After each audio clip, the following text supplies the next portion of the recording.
Okey, dah siap proses tukar cooling coil. Sekarang kita tengah monitor. Merah ni sebab dia punya kondenser bengkok dan owner tak nak tukar kondenser. Dia just nak jarakkan supaya tak terkena dekat radiator sahaja. So yang ini dia punya berat dia. Ini dia punya enjin, semua dah okey.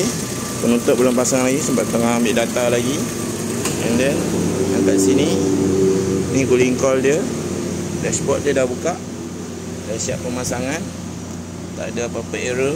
Semua okey. Suhu dia dapat 6 point something.